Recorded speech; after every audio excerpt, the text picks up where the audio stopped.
opinion doesn't change for for a season that had up and downs. Every club during one season can have these up and downs. We can beat everyone, like we can beat everyone. So one game is one game.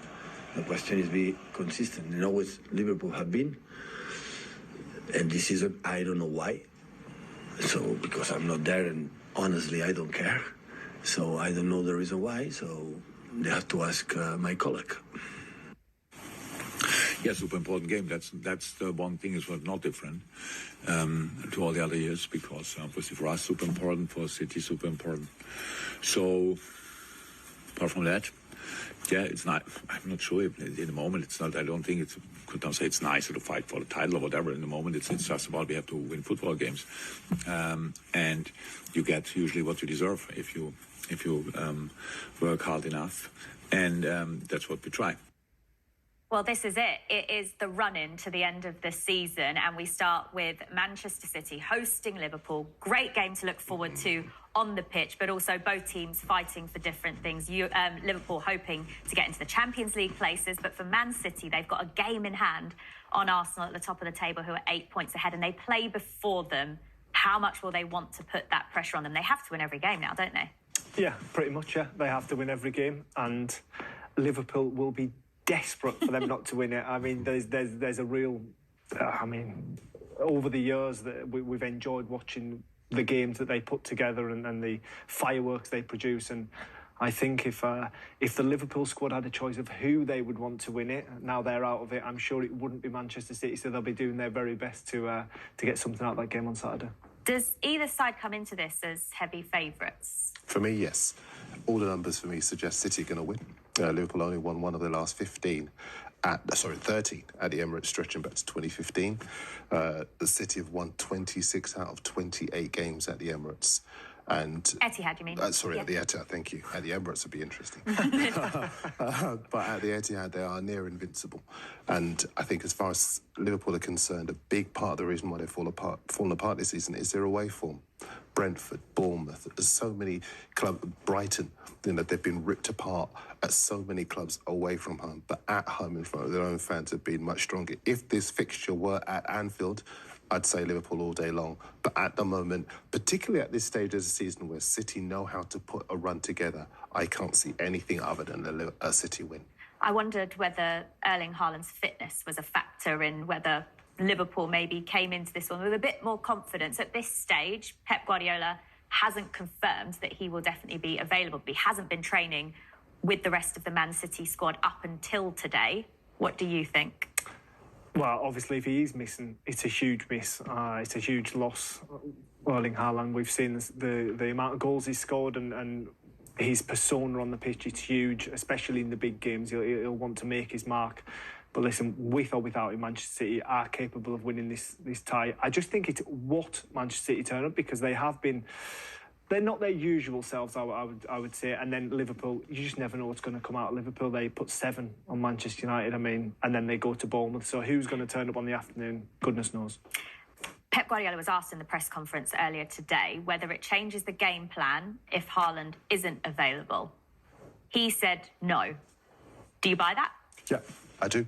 It's 96 goals, was it, they scored last season without Haaland. They know. I actually think their front line is more fluid without Arsenal. Nobody knows who to pick up. They're so interchangeable. They're so classy in front of goal. Everybody knows where the goal is. And I think as far as City are concerned, they're mature enough and confident enough. They've been around, of course, in the distance. 4 title wins out of the last 5 seasons.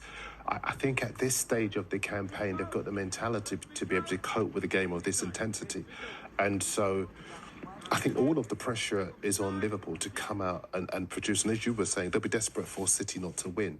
But that desperation could leave holes at the back. And I just don't think at the moment they've got that protection in front of the back 4 to be able to keep City out. Yeah, well, they've boosted Liverpool by the return of Luis Diaz in training. He could potentially feature, and also Jota has been back for the last couple of weeks as well. Who can you see starting in that front 3, possibly front 4 for Liverpool? Well, put me on the spot, Jules. Well, I'm sure that Jurgen Klopp will want to get those guys back in. They were a massive success story last season. But like Darren says, I think even those guys coming back, it doesn't help the back four. That has been the issue all season. And Manchester City, they will find holes in it eventually. It's just how long they can hold out. Do you think it is about the back four, Darren, or do you think the problems for Liverpool have been more in midfield? Well, the midfielders have not been able to provide that protection for the back four. There isn't somebody who is able to take control, organise that midfield. I mean, I'd defer to you. I mean, when you're... Obviously, you know, defending comes from the front, but in the middle of the park, you know, you've got... But you generally want your midfield general. I always remember when, as an example, Pochettino's defence when Southampton and then Spurs had the best defence in the Premier League. And in front of the back four, when he was at Southampton, he had Morgan Schneiderlin and Victor Wanyama. Yeah. And then when he went to Spurs, he had Victor Wanyama and Moussa Dembele. Yeah. And there was that mix of industry and creativity, but a real organisation and a real protection for that back four. I look at Liverpool at the moment and they don't have it. And I don't know if it's about the quality, because some people say, oh, Jordan Henderson's too old. And then we see Luka Modric running the game at 37 years of age. I don't think it's about age at all. I think the intensity of last season, they played every single game they could possibly play. And I think even us journalists, we maybe don't give enough credence to the idea that it took a lot out of them physically, emotionally, and it could just be that they need a break this summer and they come back refreshed next season. I don't know. But at the moment, that middle of the park is where teams have been running the show against them. I expect that to be the case tomorrow. I think you're right there. And when you speak about the Pochettino sides, they didn't play with Trent Alexander-Arnold that just bombs forward, so there's a huge gap left there.